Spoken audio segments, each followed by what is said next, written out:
গুছিয়ে রাখবো, তারপর তোমার সাথে খেলা করবো। হ্যাঁ, তারপর খেলি করবো, তো খেলি করবো, এটা খেলি করবো, এটা খেলি করবো, খেলি করবো। চলো, ঠিক বসে আছো? দেখো সব জামা কাপড় তুলে নিয়ে এসেছি বাইরে থেকে, সব শুকিয়ে গেছে। চল আমি তুমি দুজনে মিলে গুছাবো, ঠিক আছে? একটু হেল্প করে দেবে তো মাকে তুমি?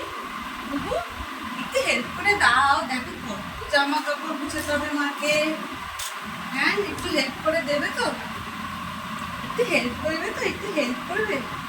জামা কাপড়গুলো গুছিয়ে রাখবো, তারপর তোমার সাথে খেলা করবো। হ্যাঁ, তারপর খেলি করবো, তো খেলি করবো, এটা খেলি করবো, এটা খেলি করবো,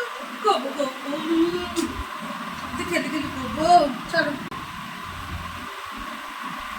এগুলো গুছিয়ে নি, ছাড়ো গুছিয়ে নি, ছাড়ো। ওই দেখি, ছেড়ে দাও, ছাড়ো। এখানে বসো। হ্যাঁ, বসো তো। নিজের একটাই কাজ, হ্যাঙ্গার পেলে শুধু চেয়ে পাবে, শুধু ওটাই কাজ। যতই দুষ্টুমি করুক, যাই করুক, ও না থাকলে ঘরটা ফাঁকা।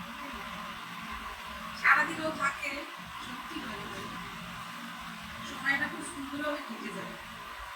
একটু বকা দিতে, ওকে খাওয়াতে, ওকে শুশু করানো, পাটি করানো। মিঠে পাগলি, মিঠে ছাগলি, ছাগলি, পগলি ছাগল ছানা। আমার জামা কাপড় ভাঁজ করা পুরো কমপ্লিট হয়ে গেছে। এবার মিঠির সাথে একটু খেলাধুলো করবো। কি অবস্থা করছে পাগলি, ওর সাথে একটু খেলাধুলা করে তারপর ছুটিটা করতে দেখা ভাত দি, মাছ দি, মেনি যায়। এবার রুটি তৈরি করার পালা। আগে আটাটা নিয়ে নিচ্ছি। আটাটা যখনই নিই আমি এইভাবে চেলে নিই, তাহলে গিয়ে আটাটা চারদিকে ছড়িয়ে যাবে না।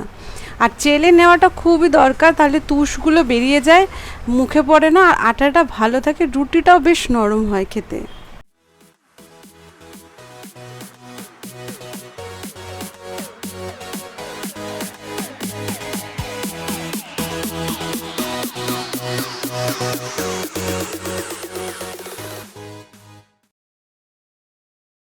সমস্ত রুটি করা কমপ্লিট। আর এর পাশাপাশি মিঠির ডিনারও রেডি করা হয়ে গেছে। এখানে পেডিগ্রি আছে, যেহেতু দুপুরে ওকে চিকেন দিয়েছি, আজকে চিকেন হয়েছিল ওর জন্য, তাই জন্য এখন ওকে পেডিগ্রি দেবো।